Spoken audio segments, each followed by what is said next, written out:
Hi అండి. Welcome back to our channel 'Bindu the home maker'. అందరూ ఎలా ఉన్నారండి? బాగున్నారా? అందరూ బాగున్నారని, అందరూ బాగుండాలని మనస్ఫూర్తిగా కోరుకుంటున్నాను. సో, ఈరోజైతే మన వీడియో ఏంటంటే, మనం ఇంట్లో పని చేసుకుంటా అందరి ఆరోగ్యం కోసం మనం ఎంతో తాపత్రయపడతా ఉంటాం ఒక హౌస్ మేకర్‌గా. మన మన పిల్లల గురించి, మన గురించి ఆలోచిస్తాం కానీ, చాలామంది ఆడవాళ్ళేంటంటే, తన గురించి తను ఆలోచించుకోరు. ఏదో తినేసామా, లేతే ఉన్నామా, లేదా అన్నట్టుగా ఉంటారు. సో, అలా కాకుండా మనం చేసే పనిలోనే మనం ఎంత ఆరోగ్యకరంగా చేసుకోవచ్చు. మనం కొంచెం కొన్ని టిప్స్ పాటించడం వల్ల మనం 40+ వచ్చినా కూడా ఎంత హెల్తీగా ఉండొచ్చు అనే విషయాలన్నీ కూడా ఈరోజైతే నేను ఈ వీడియోలో అయితే షేర్ చేసుకుంటున్నాను. మన ఫిజికల్‌గానే కాదండి, మెంటల్‌గా కూడా చాలా స్ట్రాంగ్‌గా ఉండాలి లేడీస్. సో, అందుకని ఇలాంటి విషయాలన్నీ కొన్ని పాయింట్స్ రూపంలో అయితే మీకొక 10 పాయింట్స్ అనుకుంటా. 10 పాయింట్స్ రూపంలో అయితే నేను ఇలా ఈరోజైతే మీతో షేర్ చేసుకుందాం అనుకుంటున్నానండి. మన వీడియోని గనక ఎవరైనా కొత్త వాళ్ళు చూసేటట్టయితే గనక చూస్తున్న వాళ్ళైతే గనక వీడియో నచ్చితే గనక లైక్ చేయండి, షేర్ చేయండి. మీకు వీడియోస్ నచ్చింది అనుకుంటే గనక సబ్స్క్రైబ్ చేసుకోండి మన ఛానల్‌ని. సో, ఈరోజైతే కూర్చొని కూరగాయలు కోస్తా ఉన్నాను గదండీ! చాలామంది ఏంటంటే ఆడవాళ్ళు నుంచొని ఫటాఫట్ స్టవ్ దగ్గర నుంచొని కోసేసి వేసేస్తా ఉంటారు పొయ్యి మీద. కానీ అలాగా తొందరగా కొన్ని అయిపోవాలని చేస్తాము. కానీ ఏంటంటే నిదానంగా కూర్చొని కోసుకోవడం వల్ల ఏంటంటే మనకి ఇన్ ఫ్యూచర్‌లో మనకి కాళ్ళు నొప్పులు రాకుండా, కండరాల నొప్పులు రాకుండా, వెరికోస్ వెయిన్స్ గానీ, లేతే సయాటికా గానీ ఇలాంటి నొప్పుల నుంచి మనం నివారించుకోవడానికి మనం ముందు నుంచి పునాది వేసుకోవాలి కాబట్టి, మనం కూరగాయలు కొంచెం ఫ్రీ టైమ్ చూసుకొని మార్నింగ్ కొంచెం ప్లాన్ చేసుకుంటే గనక చక్కగా కూర్చొని నిదానంగా కోసుకుంటే మనకి ఎటువంటి స్ట్రెస్ లేకుండా, వర్క్ స్ట్రెస్ లేకుండా ఇన్ ఫ్యూచర్‌లో గూడా మనం ఎటువంటి కాళ్ళ నొప్పులు గానీ, కాళ్ళ వాపులు గానీ, లేదంటే మోకాళ్ళ నొప్పులు గానీ ఇలాంటి అన్నీ గూడా మనం నివారించుకోవచ్చనమాట. సో, ఇది గూడా ఒక టిప్ అనమాట. ఫస్ట్ టిప్ అయితే ఇది. సో, ఇవన్నీ కూర్చొని చేసుకోవడం వల్ల ఏంటంటే మనకి కూడా కొంచెం బాడీ రిలాక్స్ అవుతుంది. దట్ టూ గూడా మనకి బాడీ పెయిన్స్ గానీ, బ్యాక్ పెయిన్ గూడా రావడానికి చాలా తక్కువ ఛాన్సెస్ ఉంటుంది. సో, ఈరోజు నుంచి అందరూ కూడా కూర్చొని కూరగాయలు కోసుకోవడానికి ట్రై చేయండి. ఆడవాళ్ళందరం గూడా మనకంటే మన ఇంట్లో వాళ్ళకి ఏది చేసి పెట్టాలని చాలా ఇంట్రెస్ట్‌గా చేసి పెడతాం. ఆ పిల్లలకి గానీ, అత్తయ్య గారికి, మామయ్య గారికి కానీ, లేదంటే ఇంట్లో హస్బెండ్‌కి కానీ చేసుకుంటాం. చివరాఖరికి మన దగ్గరకొచ్చేసరికి అబ్బా! ఇంకేం చేసుకుంటాంలే, ఉన్నది తినేద్దాంలే అన్న ఆలోచనతో ఉంటాం. కానీ అది చాలా తప్పండి. మనము లేకపోతే మన ఇంటికి మన హస్బెండ్ ఎలా ఫైనాన్షియల్‌గా మనకి హెల్పింగ్‌గా ఉంటారో, మన ఆడవాళ్ళనేది ఇంటికి వెన్నెముక లాంటి వాళ్ళు. మనం మన ఇంటిల్లిపాదిని ఎంత ఆరోగ్యంగా ఉంచాలని మనం అనుకుంటామో, అదేవిధంగా మనం గూడా ఆరోగ్యంగానే ఉండాలి. మనం చాలామంది లేడీస్ చూస్తున్నాం 40+ అయ్యేతలకి ఎనీమిక్‌గా ఉండటం, లేదా కాల్షియం లేకపోవటం, మోకాళ్ళ నొప్పులని ఇవన్నీ గూడా చూస్తా ఉంటాం. సో, ఇన్ ఫ్యూచర్ మనం అయన్నీ లేకుండా ఉండడానికి మనం ఇప్పటి నుంచే పునాది వేసుకోవాలి. ఒక 20, 25 నుంచే ఆల్మోస్ట్ మనం మ్యారేజ్ అయిన దగ్గర నుంచి, డెలివరీస్ అయిన దగ్గర నుంచి మనం ఎనీమిక్‌గా లేకుండా ఉండటానికి ట్రై చేయాలి. అలా దానికోసం ఇలాగ జ్యూసెస్ అన్నీ ట్రై చేస్తా ఉండాలి. డైలీ ఒక వెజిటబుల్ జ్యూస్ కానీ, లేదంటే ఒక ఫ్రూట్ జ్యూస్ కానీ కంపల్సరీగా, లేదంటే ఫ్రూట్స్ కానీ ఏదో ఒకటి తీసుకునే విధంగా ఉండాలి. ఆ తర్వాత మనకి 40+ వచ్చిన తర్వాత ఎవరికైనా సరే కాల్షియం లోపం అనేది చాలా మందిలో గమనిస్తా ఉంటాం. సో, అలాంటి కాల్షియం లోపం అనేది మనలో ఫ్యూచర్‌లో రాకుండా ఉండటానికి మనం నువ్వుల్ని యాడ్ చేసుకుంటా ఉండాలండి. చాలామందికి డౌట్ అనమాట. నువ్వులు నాకు వేడి చేస్తుంది, నేను తినలేను అని చాలామంది అనుకుంటారు. సో, అంత హెవీ అమౌంట్స్‌లో కాకుండా సింపుల్‌గా ఇట్లాగా కూరల్లో గానీ, చట్నీలో బీరకాయ చట్నీ, టమాటా లేకపోతే దొండకాయ ఇలా ఏ చట్నీలైనా ఒక స్పూన్ వేసేసుకోనండి, చాలా ఈజీ. నేనైతే ఇగో చూసారు కదా! నేను క్యారెట్ చపాతీ చేశానండి. క్యారెట్ తరుగుతో సో, ఇక్కడ గూడా మనకి విటమిన్స్ గానీ, కాల్షియం గూడా రిచ్‌గా ఉండేటట్టుగా నేను చేసుకున్నాను. సో, కాల్షియం అనేది ఇట్లాగా యాడ్ చేసుకుంటూ వెళ్ళాలి. కాల్షియం గానీ, ఐరన్ గానీ మనకి ఎటువంటి లోపం లేకుండా ఉండాలి అంటే మనం తినే దాంట్లో మనం ఒక 5% అన్నా మనం ఇవన్నీ యాడ్ చేసుకుంటే డైలీ యాడ్ చేసుకుంటేనే మనం హెల్తీగా ఉండగలుగుతాం. ఒకరోజు తిని, ఒకరోజు తినకపోతే మనం తినే దానిలో సగం వేస్టే బయటకి పోతుంది. సో, ఆ వేస్ట్‌కి పోంగా మిగతా మన బాడీలో ఒక 5% మాత్రమే అబ్జార్బ్ చేసుకుంటుంది. సో, అవన్నీ రాకుండా ఉండటానికి మనకి రెగ్యులర్‌గా కంటిన్యూటీగా తినటానికి ట్రై చేయాలి. సో, కొన్ని ఐడియాస్ చెప్తున్నానండి. ఏంటంటే కొంతమందికి డౌట్స్ ఉంటాయన్నమాట. మనం దేనిలో కలుపుకోవాలి, ఎట్లా కలుపుకోవాలి, ఎలా చేయాలన్న వాళ్ళకి ఇవన్నీ అన్నమాట. సో, ఎప్పుడు మనం వండుకునే ఆకుకూరలు కూడా మనం రెగ్యులర్‌గా తీసినట్టుగా చూడాలి. దీంట్లో కూడా మన ఐరన్ గానీ, కాల్షియం గానీ మిస్ కాకుండా ఉంటుంది. మనకే ఎందుకు ఐరన్, కాల్షియం ఎక్కువంటే మన ప్రెగ్నెన్సీస్ అయిపోయిన తర్వాత చాలా ఎనీమిక్ అయిపోతామండి. దట్టు మనకి మెన్స్ట్రువల్ టైమ్ ఉంటది కదా! సో, ఆ మెన్స్ట్రుయేషన్ టైమ్‌లో కూడా మనకి చాలా ప్రాబ్లమ్స్ ఉంటాయి కాబట్టి, సో, ఇవన్నీ రిపీట్ కాకుండా ఉండటానికి మనం రెగ్యులర్‌గా చాలామంది మనం పని చేసేటప్పుడు ఆహ్, ఒకే చోట కూర్చుంటా ఉంటారు కొంతమంది. లేదంటే అలాగే జాబ్ చేసేవాళ్ళు గానీ, లేదంటే ఇంట్లో ఉండేవాళ్ళు గానీ, ఒక చోటే కూర్చొని అదివ్వండి, ఇదివ్వండి అని అడుగుతా ఉంటారు. అలా కాకుండా మనం గూడా మధ్య మధ్యలో వాటర్ తీసుకుంటా కూర్చొని, ఆ తర్వాత ఏ పని చేసుకుంటున్నా నుంచొని చేసుకునేదైనా, కూర్చొని చేసుకునేదైనా కాసేపు అట్లా ఇంట్లో వచ్చి అటు ఇటు తిరుగుతా కొంచెం రిలాక్స్‌డ్‌గా కూర్చొని చేసుకుంటా ఉంటే మన బాడీ కూడా అంత మనం చేసే డైలీ వర్క్స్‌లో రిలాక్స్ అవుతా ఉంటది బాడీ గూడా. అంతేకాకుండా మనకి గూడా రెగ్యులర్‌గా కాళ్ళు నొప్పులనేవి రాకుండా ఉంటాయండి. పద్దాక మనం నుంచొనే పని చేయకూడదు కాబట్టి. సో, ఈ విధంగా చేయడం వల్ల ఏంటే మనం బ్యాలెన్స్‌డ్‌గా చేసుకోవచ్చు. పద్దాక జాబ్ చేసేవాళ్ళు కూడా టీచర్స్ కానీ, లేకపోతే సాఫ్ట్‌వేర్స్ గానీ అట్లా కూర్చొని వర్క్ చేస్తూ ఉంటారు. అలాంటి వాళ్ళు కూడా ఎవ్రీ హాఫ్ అన్ అవర్‌కి ఒక్కసారి బయటకి లేచి అలా తిరిగేసేసి వాష్‌రూమ్ గానీ, లేదంటే అలా బయటికెళ్ళేసి రావటం ద్వారా గూడా మనకి కాళ్ళలో బ్లడ్ సర్క్యులేషన్ అనేది బాగా జరుగుతుందనమాట. సో, అదే పనిగా కూర్చొని కాకుండా, అదే పనిగా నుంచొని కాకుండా మనం మేనేజ్ చేసుకుంటా వర్క్ అనేది చేసుకోవడానికి ప్రయత్నించాలి. నాకు తెలిసి మా ఫ్రెండ్సే గానియండి, లేతే కొంతమంది లేడీస్ అయితే ఇంట్లో ఎంతసేపైనా ఉంటారు. ఎంత పనన్నా చేస్తారు. బయటికెళ్దాము అంటే చాలా బద్ధకం అనమాట. ఎలా అంటే డ్రెస్ మార్చుకోవాలి, లేతే హెయిర్ దువ్వుకోవాలి, రెడీ అవ్వాలి. ఇవన్నీ కష్టం అనమాట చాలామందికి. మనం ఇంట్లో ఎంత బాగా మేనేజ్ చేసుకుంటామో బయటకి కూడా ఎళ్తా ఉండాలండి. ఎందుకంటే బయట ప్రపంచం ఎలా ఉందో చూడాలి. బయట తిరగటం వల్ల, బయట వాళ్ళతో మాట్లాడటం వల్ల మన కమ్యూనికేషన్ స్కిల్స్ అనేవి బాగా డెవలప్ అవుతా ఉంటాయి. బయట ప్రపంచంలో ఏం జరుగుతుందో తెలియకపోతే మన ఇంట్లోనే ఏదో అంటారు కదా సామెత, బావిలో కప్పలాగే ఉన్నట్టే ఉంటుందనమాట. మనం ఎన్ని రోజులు ఇంట్లో ఉన్నా అట్‌లీస్ట్ వీక్లీ వన్స్ అన్నా మనం బయటికి ఏదైనా షాపింగ్ కానీ, లేదంటే చిన్న పార్క్‌కి విజిటింగ్ గానీ, లేదంటే పిల్లలతో కలిసి స్పెండ్ చేయడానికి ఔటింగ్ గానీ, లేదా రెస్టారెంట్‌కి గానీ, ఇట్లా కంపల్సరీగా వెళ్తానే ఉండాలి.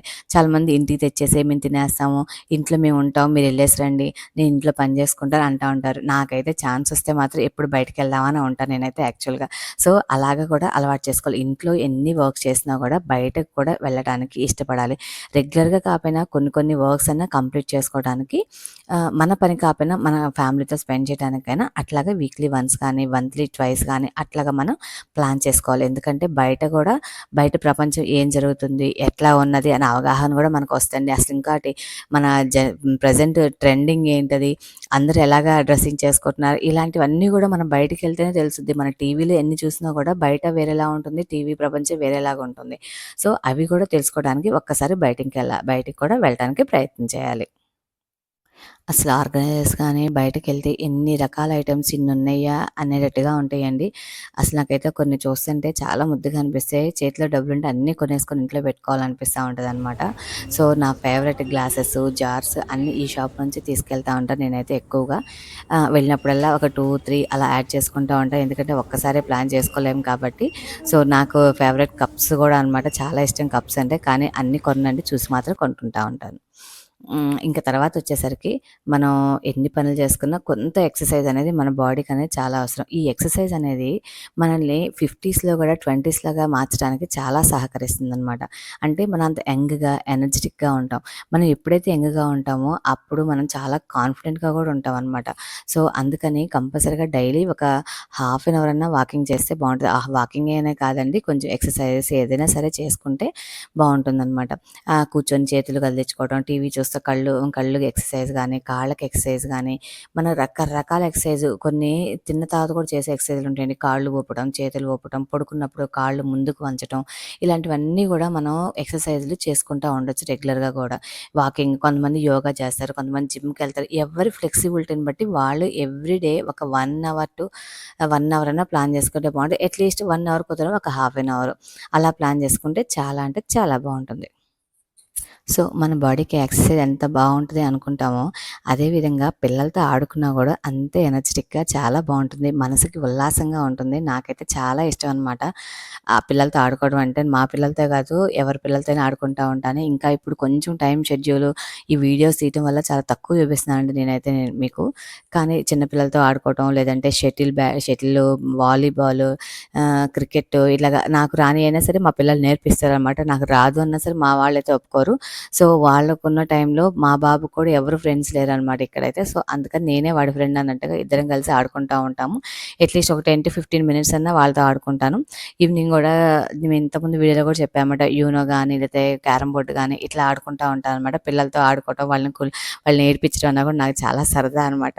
సో అందుకని వాళ్ళతో టైం స్పెండ్ చేస్తాను. మీరు కూడా ఒక్కసారి పిల్లలతో ఆడుకొని చూడండి. చాలా అంటే చాలా బాగుంటుంది. వాళ్ళు మనం చిన్నపిల్లగా ఉన్నప్పుడు మనం ఎలా బిహేవ్ చేసేవాళ్ళం అవన్నీ గుర్తొస్తూ ఉంటాయి అనమాట. చాలా ఫన్నీగా, చాలా హ్యాపీగా ఉంటుంది. మనసుకైతే చాలా ఉల్లాసంగా ఉంటుంది అనమాట పిల్లలతో ఆడుకుంటుంటే. నేనైతే మా అన్నయ్య వాళ్ళ పిల్లలతో రాముడు సీత ఇలా ఆడుకుంటాను. ఇంక అసలు వాళ్ళనైతే ఏడిపిస్తాను చూడండి. ఎంతలా ఏడిపిస్తారో అదొక సరదా అనమాట నాకు. సో మీరు కూడా ఎవరికైనా ఇంట్రెస్ట్ ఉన్న వాళ్ళైతే చక్కగా పిల్లలతో ఆడుకోండి. చాలా అంటే చాలా బాగుంటుంది. ఆ తర్వాత ఇంట్లో ప్రతి పని కూడా మనమే చేయాలనుకోకూడదు. అన్ని పనులు నెత్తినేసుకొని చేయటం వల్ల ఏంటంటే మనకి బర్డెన్ అవుతుంది. మనం స్ట్రెస్ ఫీల్ అవుతాం. ఆటోమేటిక్‌గా కొంత ఏజ్ వచ్చిన తర్వాత బీపీలు గానీ, షుగర్‌లు గానీ అలా అటాక్ అయ్యే ఛాన్సెస్ ఉంటాయి కాబట్టి, సో మనం ఇప్పటి నుంచే కొంచెం కొంచెంగా పిల్లలకి కానీ, ఇంట్లో హస్బెండ్‌కి కానీ కొన్ని కొన్ని పనులు అప్పచెప్పి వాళ్ళ పనులు వాళ్ళు చేసినట్టుగా మనం కంపల్సరీగా వాళ్ళని కూడా చేపిచ్చాలండి. మనం ఒక్కళ్ళమే కాదు ఇల్లు అంటే కదా! మన నలుగురం కలిస్తేనే ఇల్లు.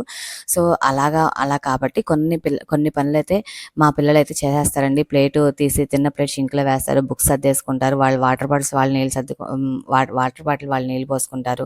ఆ తర్వాత బెడ్‌షీట్స్ ఏసాక మా హస్బెండ్ ఫోల్డ్ చేస్తారు.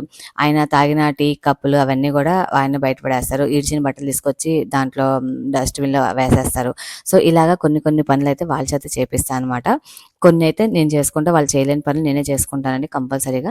కానీ కొన్ని అయినా సరే వాళ్ళకి ఎలా చేయాలి కొన్నైతే నేను ఇక్కడ చూపిస్తున్నాను. మా బాబు అన్నీ పెట్టుకోవడం అయితే నేనైతే చూపిస్తున్నాను ఇక్కడ. సో అన్ని పనులు మన నెత్తిన వేసుకోకుండా కొన్ని పనులు అందరికీ ఎవరైనా సరే నేర్చుకుంటే బాగుంటుంది. వాళ్ళకి బాగుంటుంది. రేపొద్దున పిల్లలు కూడా మన మీద ఎప్పుడు డిపెండ్ అయ్యి ఉండకూడదనమాట. వాళ్ళకి జస్ట్ మనం ఉన్నాము అని ప్రోత్సాహం మాత్రం కల్పిస్తూ ఉండాలి. మన మీద డిపెండ్ అయ్యేలాగా చేసుకోకూడదు. సో అందుకని చెప్పేసేసి నేను ఇలాగా కొన్ని కొన్ని చేయటంలో తప్పులేదని చెప్పేసి నేనైతే మీకు చూపిస్తా ఉన్నాను ఇక్కడ. లాస్ట్ మన సబ్స్క్రైబర్ ఒకళ్ళు మీరు ఎట్లా తీసుకుంటారండి ఫ్లాక్స్ సీడ్స్ అన్నారు. సో ఫ్లాక్స్ సీడ్స్ కూడా మన హెల్త్కి కానీ హెయిర్కి కానీ చాలా మంచిది. సో మనకి పాసిబిలిటీ అని చెప్పి మన హెల్త్ గురించి మనం కూడా పట్టించుకోవాలి. ఇంట్లో వాళ్ళకి ఇవ్వడం చాలా ఇంట్రెస్ట్ మనకి, కానీ మన గురించి మనం పట్టించుకోవడం మెయిన్ అదే అనమాట కారణం. సో ఇక్కడైతే నేను డైలీ నైట్ మజ్జిగలో ఒక స్పూను ఫ్లాక్స్ సీడ్స్ పౌడర్ వేసుకొని తాగుతానండి. ఫ్లాక్స్ సీడ్స్ అంటే జస్ట్ ఫ్రై చేసేసి దాన్ని పౌడర్ చేసుకోవటమే అంతే. దాన్ని డైలీ ఒక గ్లాస్ మజ్జిగ తీసుకోవడం మన హెల్త్కి అయితే చాలా అంటే చాలా మంచిదండి. లేడీస్కి కానీ విటమిన్ ఒమేగా 3 ఫ్యాటీ యాసిడ్స్ ఉంటాయి దీంట్లో అయితే. చాలా అంటే చాలా మంచిది. మీకు బాగుంది. టేస్ట్ కూడా కొంచెం సాల్ట్ వేసుకుంటే టేస్ట్ బాగుంటుందండి. అసలు దానికంటే స్పెషల్ టేస్ట్ ఏమి ఉండదు. చక్కగా తాగొచ్చు. పెద్ద ఇబ్బంది కూడా ఏముండదండి. ట్రై చేయండి మీరు కూడా. ఆ తర్వాత మనకి ఎంతో ఇంపార్టెంట్ అని చెప్తానే ఉంటారు కాల్షియం అండి. కాల్షియం చాలా ఇంపార్టెంట్ లేడీస్కి అయితే. ఎందుకంటే మనం డెలివరీస్ అయినా చాలా వీక్ అయిపోతాం. ఆ వీక్నెస్ అంతా కూడా మనకి 35-40లో మనం ఏంటంటే బాగా ఎనర్జెటిక్గా ఉంటాం. 40+ అయిన దగ్గర నుంచి మనకి ఏవైతే హెల్త్ ఇష్యూస్ ఉన్నాయో అవన్నీ కూడా బయటకు వస్తూ ఉంటాయి అనమాట. ఏవైతే ఎనిమిక్గా మనం ఏదైతే వీక్నెస్ ఉంటాయో అవన్నీ బయటకు వస్తూ ఉంటాయి. సో అలాంటివన్నీ బయటపడకుండా ఉండాలంటే మనం ఈ రోజు నుంచే ట్రై చేస్తే బాగుంటుంది అనమాట. సో ఇక్కడైతే నేను రాగులు కొన్ని నానబెట్టినానండి. నా దగ్గర ఉన్న డ్రై ఫ్రూట్స్ అన్ని నానబెట్టినాను. ఏవి ఉంటే వేసుకోవచ్చు. సో రాగులన్నిటిని మిక్సీ పట్టేసి వాటితో పాటు డ్రై ఫ్రూట్స్ అన్నిటిని కూడా మిక్సీ పట్టేసేసి బాగా ఫైన్గా మిక్సీ చేసుకోవాలండి. మనం ఎంత చేసినా కూడా రాగులు కొంచెం పిప్పిలాగా ఉంటుంది. అదంతా పౌడర్లా ఉంటుంది, అదే అడుగున ఉంటుంది కదా. సో అదంతా తీసేసుకొని మొత్తం స్ట్రెయిన్ చేసుకొని కొంచెం వాటర్ పోసుకొని మనం బాయిల్ చేసేసుకుంటే కనుక ఈ విధంగా మనం ఎప్పుడు రాగి జావలా కాకపోయినా ఇట్లా కూడా ట్రై చేయడం వల్ల అంటే మనకి ఒక కొత్త టేస్ట్ అనేది ఒకటి అలవాటు పడుతుంది. ఇంకోటి ఏంటంటే మనకి బోర్ కొట్టే ఎప్పుడు రాగి జావ రాగి సంకటే కాకుండా ఇలా కూడా తీసుకోవచ్చు. అలాగా అంటే ఇలాగ తీసుకోలేని వాళ్ళు అలా కూడా తీసుకోవచ్చండి. ఏదో విధంగా రాగి అనేది మన డైట్‌లో కంపల్సరీగా మనం యాడ్ చేసుకుంటూ వెళ్ళాలి. ఎందుకంటే రాగి అనేది మన హెల్త్‌కి చాలా మంచిది. కాల్షియం, ఐరన్ అన్నీ ఉంటాయి దాంట్లో. సో మన లేడీస్‌కి మెయిన్‌గా మనం ప్రాబ్లమ్‌గా ఫీల్ అయ్యేది ఎనిమిక్, కాల్షియమే 2 ఎక్కువగా కనపడుతూ ఉంటాయి అన్నమాట. ఫ్యాట్ కూడా ఉంటుంది. సో ఇలాంటివన్నీ కూడా మనం డైలీ కొంచెం వెజిటబుల్స్ అలా తీసుకోవడం వల్ల ఫ్యాట్ కూడా మనకి లాస్ అవుతుందన్నమాట.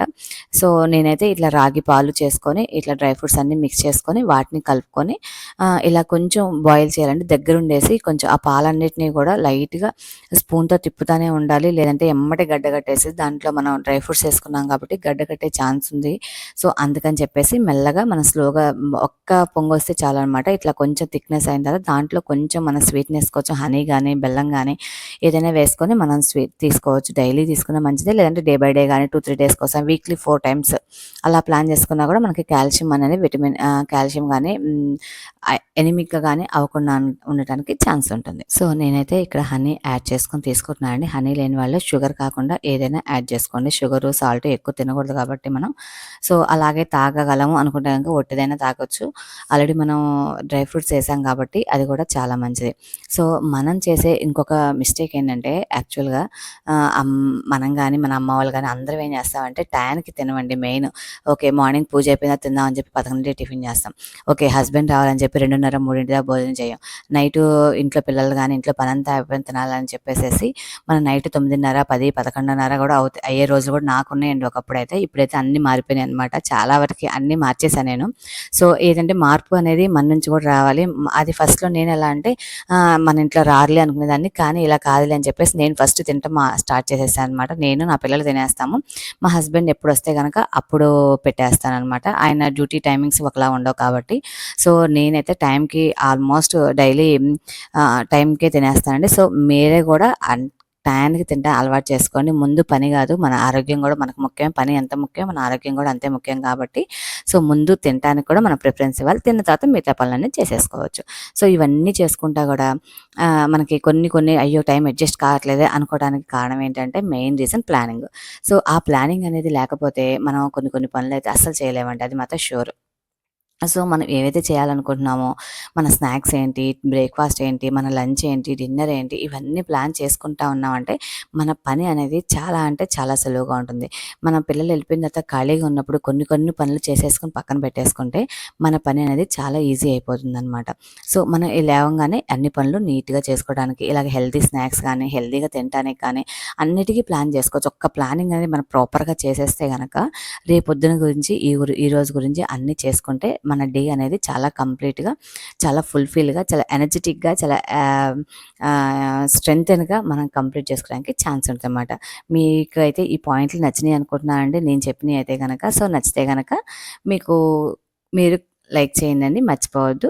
కామెంట్ సెక్షన్‌లో కామెంట్ చేయండి. థాంక్ యూ అండి. ఉంటాను మరి. Keep watching Bindu the home maker channel. అందరూ బావుండాలి. అందరితో పాటు నేను బావుండాలి.